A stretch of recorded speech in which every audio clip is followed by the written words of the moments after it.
Hello mga kamarites, for today's video magluluto nga ako ngayon ng ubos ng Palawan. Ayan.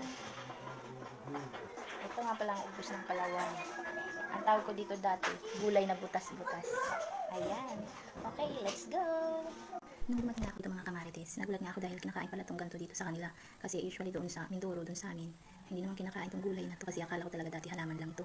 Tapos sa amin malalaking ganyan. Tapos hindi naman pinapansin ng tao. Dito pala sa summer kinakain to.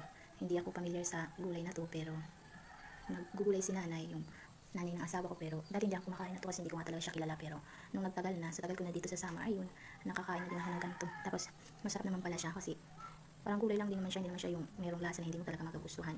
Masarap to sa adobo o kaya adobo sa gata. Kung gusto mo na malagyan ng mga katulad ng karne or manok, pwede din. Nasa iyo din kung paano lulutuin.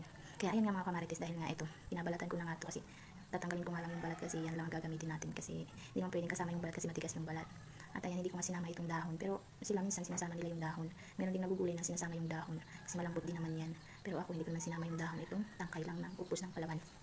Itong ubos ng Palawan mga kamarites, meron din itong siyang, parang katulad ng kamote, meron siyang naman tawag dun sa Tagalog. Dito kasi parang merong tayod, may laman. Ayun, may mga laman siya pag isang buong laman. May yung ubos ng Palawan, kaya yung laman nun, para din siyang kamote. Pwede mo din siyang gataan or lagain lang, lagyan mo ng gataan ng nyug, tapos lagyan mo ng asukal. Tapos yung ubos niya pwede mo gulayin. Ayan, parang kamote nga. Kasi yung talbos pwede mo gulayin, tapos yung laman niya pwede mo namang lagain, pwede mo siyang ilagay sa bilo-bilo, parang ganun, di ba? Kaya ganito din tong Palawan. Hindi ko alam kung bakit ang tawag nila dito, ubos ng Palawan. Talbos ng Palawan kung sa Tagalog. Ay, dahil hiniwa-hiwa ko ng mga kamarites, tapos tinatanggal ko nga yung, parang, meron kasi siyang parang mga lawa. Tinatanggal nga yun kasi hindi yun dapat kasama kasi kakainin mo may mga lawa-lawa, di ba? Kaya tinatanggal ko yung mga kamarites. At dahil nga, ayan, naghihiwa pa nga ako. Tapos, para matapos na din to, maghihiwa pa ako ng bawang, sibuyas, tsaka luya. Pero ito, tatanggalin ko nga muna itong mga lawa-lawa niya. Tapos, pipigain ko nga ito sa asin na may tubig para matanggal ang pinakakatas niya. Malapot na ito pag piniga mo siya. Hindi ko alam kung bakit malapot. First time ko nga maggulay na ito mga kamarites kasi palaging sinanay ang naggugulay na ito eh. Kaya first time natin mga kamarites maggulay nitong ubos ng Palawan. Kasi laging sinanay ang nagluluto na ito eh. Tapos, laging plain lang yung luto niya, yung adobo lang. Tapos, o kaya minsan adobo sa gata. Hindi siya naglalahok ng mga karne. Ako naman, dahil ako magluluto, ako masusunod. Charot. Lalagyan ko nga ito ng chicken.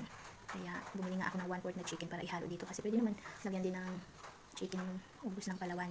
Kaya itatry natin kung anong kalalabasan. Kasi yung chicken pwede din naman adobo sa gata, diba? Kaya tapos itong gulay na to pwede din naman adobohin sa gata. Kaya itatry ko kung pwede nga siya mga kamarites. Dahil medyo madami-dami nga itong ginagawa ko eh. Ayan.